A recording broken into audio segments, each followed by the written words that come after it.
I'm going to invite our next speaker who has come from abroad, traveled from all the way from America. He is Professor Dr. Bilal Ahmed, Assistant Program Director, Professor of Clinical Medicine, Wyoming County Hospital, New York, USA. The topic of his presentation is to do or not to do lessons learned from US healthcare system. Patient safety first. I invite Professor Dr. Bilal Ahmed.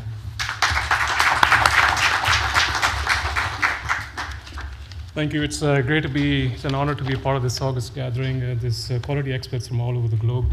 Dr. Chima, you've woken us up with all those videos you made. It was better than the coffee I had outside. So just a brief introduction. I'm a professor of medicine, as you just mentioned. Thank you for that.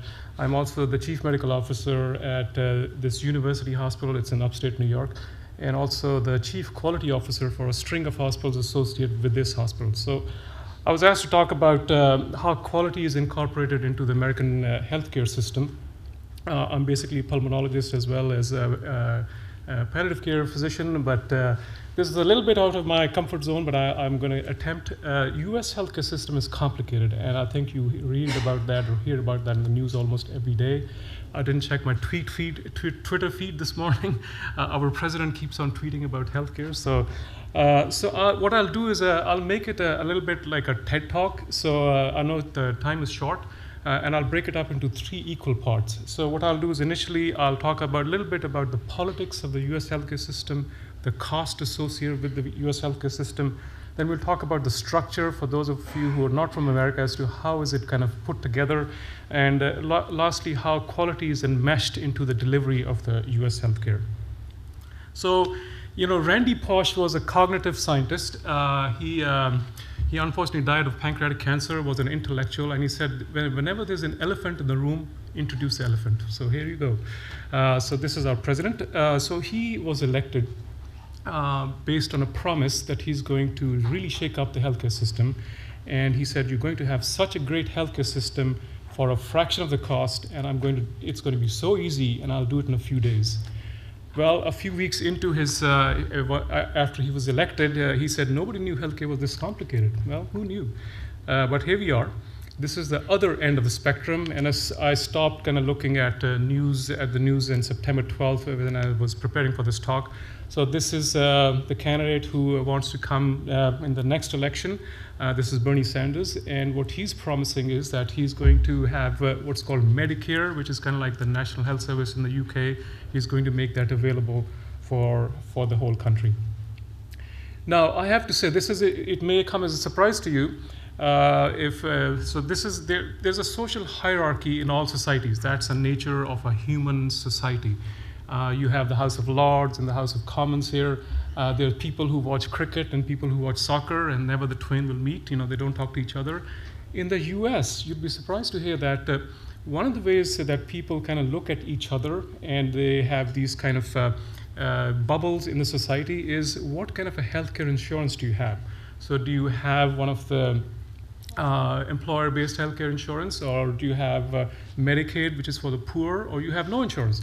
You will find these people are isolated, they don't talk to each other. So one of the ways people kind of put this strata in the society is because of the kind of healthcare insurance you have. So that's a hierarchical thing, and healthcare really is not a right, it's a privilege. Imagine in a country, in an industrialized nation, the richest country in the world, your healthcare is not a right. Now with that, it may come as a surprise to you that in spite of that, US spends the most amount of money on healthcare compared to any other country in the world. So about 18% of their GDP, which is about, their GDP is about $20 trillion. Can you imagine that? 18% is spent on healthcare. And there's a lot of studies, if you spend more than 20%, then you don't have enough money to spend on infrastructure, on education, on defense, so you will have an unviable country. So they're almost getting up to that point. If you want to look at it a little differently, they spend about $10,000 per person per year on healthcare, and compare that to UK on the left, which is about $3,000. So you're spending about 4 times as such, but are you getting 4 times as such? Actually, no. When you look at on the right side, This was a Commonwealth study, and they looked at the top 13 or whatever industrialized nations and see how they did in effective care, efficiency of care, and timeliness of care. And US was at the rock bottom of all these industrialized nations. Now you may ask me now if I can step off the podium and get lost, because what do I have to teach you? Because we are at the rock bottom of this list. But you know, all systems have they have good things about you. We can learn from each other. So I'll talk a bit about that.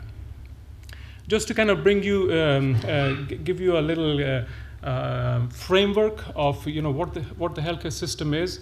So the U.S. has a number of parallel systems which are going together but not so together. The U.S. veterans, as well as the Native Americans, as well as anybody who's above 65, they have something akin to the Nationalized Health Service here. A majority of the people, apart from those people, have what's called employer-based health insurance. And then there's some people who have no insurance. So if you have no insurance, what do you do? Well, no, I can tell you stories. I saw a patient just a couple of weeks ago. A young man, a pizza delivery guy, comes in, we're having acute chest pain. We do an EKG. He's got ST segments and he's about to die. And I said, I'm going to send you to this university hospital, which is right next to where I'm seeing him, to get you an angioplasty. And he says, no way, I have no insurance. What you'll do is you'll send me there, I'll get it done, but you'll come back and you'll get the money out of me. He said, just give me something and just send me on my way. This is the richest country in the world, and I had to give him some aspirin and whatever, some medications. I knew he was gonna die. He probably did die. Can you imagine that? That's what's happening. So this is the other kind of the dirty secret in the United States no one talks about. This is called the Dartmouth Atlas. So what they did was they looked at the different postcodes or zip codes and saw how much healthcare costs to be delivered in a particular postcode. And as you can see, it's very different.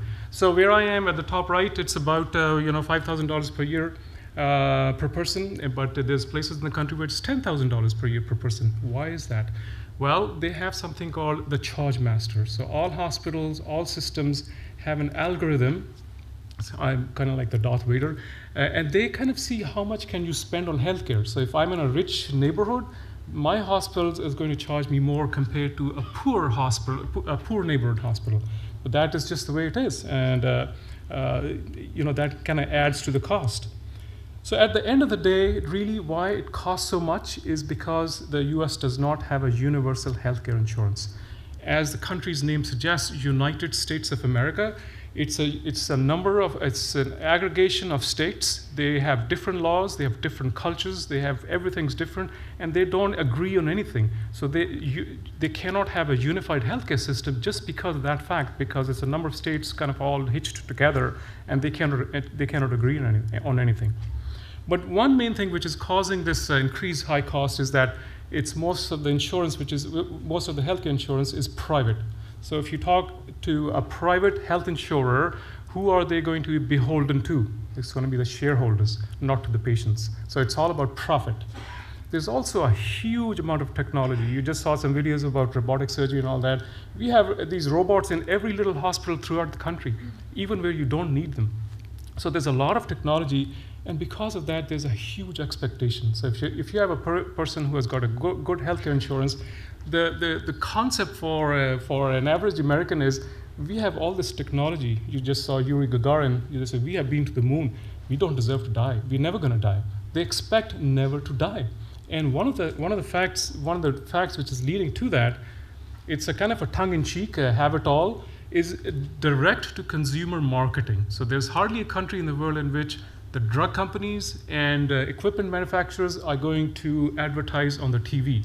So if you've been to the US, and if you switch on the TV, about 30% of the ads are going to be some infliximab and rituximab and some kind of a Tarceva and whatever they ask you to go to your physician and ask for this medication because it's going to be cure-it-all, like a snake oil salesman of your.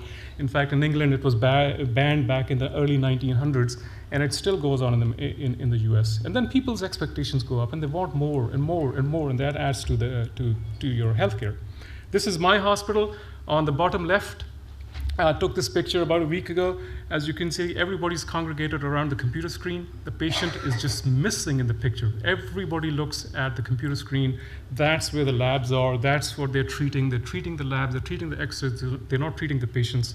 Up on the right, we have these in our hospitals now. We call them docs on a stick. So I know we're going to talk about telemedicine, but there's telemedicine going on within the hospital. You don't really need that, but there's a lot of technology, and all of that adds to cost. So I'm going to actually now switch gears a bit into what is quality. So this conference is about quality, and I want to make it very, very simple. It is meeting the needs and exceeding the expectations of those we serve. That's all quality is about. That is all that you have to remember. So meet the needs and exceed the expectations of those whom we serve.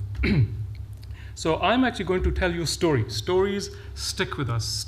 We are physicians. We are born to listen to stories and react to stories. So this is a true story of a patient of mine, and I wrote about him in New York Times. It came in about a year ago. And then I'll link it into patient quality. So this was actually a man who worked for the Ringling Brothers Circus. It's a circus. He's an elephant trainer. So this circus is coming to my town from Boston, and he complains of the most severe headache of his life. So he comes to the emergency department. He gets seen by the nurse, and I'm kidding, but maybe I'm not kidding, is that if you end up in an American hospital and if you complain of anything, the first thing they'll want to do is a CT scan, MRI scan, some kind of a radiologic imaging. I sometimes half jest to my emergency medicine chief is that we should have a scanner outside as the ambulance pulls in, because you're going to do it anyway. So he says he's got a headache, and they do this MRI scan. As you can see, they say, oh my God, he's got an enlargement of the lateral ventricle, and this has got to be an obstruction in the foramen of Monroe, and everybody agrees. And now you have this image. Now you're putting it together to this patient's complaints, and so everybody says, so this is the anchoring phenomena, the heuristics of anchoring, and confirmation biases and ascertainment bias. So all that comes into play. So they say, all right, let's put in a stent in the foramen of Monroe, which costs about $20,000. They got the stent. They got the neurosurgical team. The operating room was ready for him. This is when I walk in the morning, and I say to this person, I said, can I see you before you go down? And the transporter's outside. He wants the patient to go down right now, because it's all about flow. It's all about flow in US hospitals. And the man is angry. He says, so many people have seen me. I don't want to see another doctor. I said, please, can I just see you? Because I have to write my note. I have to just make sure I'm doing the right thing. So very grudgingly, he puts the blanket down, and he actually has herpes zoster, which is causing his pain. And I said, does anybody see you? He said, no, they didn't see me. So nobody's seeing the patient. They're looking at the image and putting the image into the patient's presentation. And then I called the neurosurgeon. I said, hey, this guy doesn't have what I was going. You think he's actually got herpes zoster? They get angry at me. They say, well, the whole team is here. We've got this $20,000 stent. We've got our drills and everything to go into his skull. So you're telling us he doesn't need surgery? I said, no. So they're upset at me. So back to quality. As far as the hospital and the physician's concerned, we did fine. We did excellent. So we have the door to triage time. We have the time to be seen by a physician, time to do an MRI scan, time to consultation. We did fine. The metrics were all met. But what about the patient? He had an unrelieved headache. There were bright lights, a noisy room. He had a squeaky stretcher. He got the wrong diagnosis, and we were going to go into his brain. So he wasn't happy. So the quality at the end of the day, whatever metrics we talk about, it's by the patient's bedside. And that's what I want to kind of talk about today. All right, so what I'm going to do here, I'm going to show you this video towards the end, because I think, as we talk about quality and metrics, and Dr. Chima was talking about surgeons and the metrics attached to the surgeons, fine, we need to have all those metrics, but it's also about the patient. So just very briefly, we talked about that. I mean, this is the nature of what healthcare insurance is these days. About half the country has insurance through their employer. I have to say, this is a bad concept. So I have insurance through my employer. I get sick, and I cannot come back to my job for like 6 months, and I lose my insurance. What use is that insurance to me? So this insurance doesn't even help me in a catastrophe. So really, the system is broken. And what the Republicans are now saying, they want to give us choices. So they want to give us money back through our taxes, so that we have more choices. We can go buy insurances. But sometimes choices don't matter really. I mean, this poor guy is getting two buckets. So everything changed. So I'm going to shift gear now to the last part of my talk, is that everything changed in 1999. what happened was the Institute of Medicine came out with this report. It's called "To Err is Human." So we all make mistakes. So they said, we've been talking about the wrong thing. We've been penalizing physicians. We are looking for mistakes and we are punishing people. It really is not that. It's the systemic errors within the system which lead up to mistakes, which is very, very true. So what happened was they equated that. So this is another cognitive science kind of an idea, is that when you equate an example with what you're trying to say, we remember that, or you equate a story with what you're trying to say, you remember that. So what they said was, we're killing so many people because of medical errors that is equivalent to about a jumbo jet crashing every other day. And the whole nation woke up. They said, what do you mean, a jumbo jet crashing every other day? So many people are dying due to medical mistakes, which is true. So they said, we have to do something about that. So as you kind of look at it another way, the amount of people dying due to medical mistakes is the number 3 highest cause of death in the country right now after heart disease and cancer. So what did they do? So they said, what we can do is that we can actually shift towards a process improvement rather than punishing people. And we also have to link pay to performance. So it was all about, we get paid, there's all this thing about the US doctors get paid a lot of money, which is true, but people get paid because of the number of procedures that they do. Now, all of that is being changed to your performance and not to the number of procedures that you do. So this started this concept of what's called value-based purchasing. So I think it is important for the listeners here to listen to this, is because we're talking about quality. So this is all about quality. So how do you attach value to what you do? So what they did was they kept back it's now about $5 billion. So $5 billion is kept back, and it is paid to people who do a good job.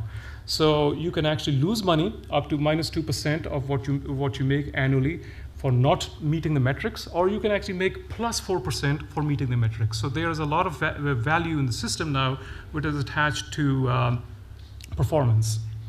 Now what they do is there's bonus payments for care processes, there's bonus payments for patient satisfaction, there's reduced payments for errors, for readmissions. I can give you an example. The elder Bush, the President Bush, he got admitted recently for COPD to a hospital. He was treated, given antibiotics, sent home, came back within 2 weeks, and the hospital wasn't paid for the readmission. Because now they say that if the patient gets readmitted within 30 days, it's the hospital's fault, and we are not going to pay you for that. So you better do a good job. So all these bonuses and reduced payments are now built into the system. They're baked into the system. Right now, there are 4 domains in the value-based purchasing. And as you can see, one of the things that I like about this is the patient experience, which is about 25 to 30%. So what happens is every patient who sees a doctor in the US, in the outpatient setting or in the hospital, gets a questionnaire. So they get mailed a questionnaire, and the question asks them about, was the doctor nice to you? Did they talk to you? Did they talk to you in a language that you understood? Did they explain what they were trying to say? Was the nurse nice to you? Did they care about your medications? Did they explain the medication? So there's about a set of 38 questions. So that comes back to the centralized system, and my data is visible to the whole country. So we were just talking about transparency. So there's that amount of transparency to individual physicians, which is actually being mentioned by the patients whom I see every day. So there's these outcome measures, as well as processes of care measures. And as we go through the years, what's happening is you can see it shifting. So this is 15, and now in 17, it's more about efficiency. It's more about the patient experience. It's more about how much do I spend on my patients. So I think it's moving in the right direction. And money talks. So all targets for 2017 that were set by the centralized medical services have now been met. This is the survey that the patients get. Every patient gets that, and as you can see, the doctor questions. The doctor treats you with courtesy and respect, listens to you, explains things to you in a way that you understand. So I think that's very good, because that takes it back to the patient's bedside. And this is reportable. This is reported on the internet. You can go to Medicare.gov. You can look at your doctor. You can look at your hospital. You can look at everything. So everything's very transparent. What is also done is that we have a metric madness. There's so many metrics that we have to meet now, but I think a lot of them are well-founded. So we just kind of pay attention to the one that really are making a change. Yes, so I'm actually going to I'm going to stop here, and I'm going to show you a video, and because I think that is important, because I really want to bring compassion into this. And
so again, my last message is, we could talk about quality all day long.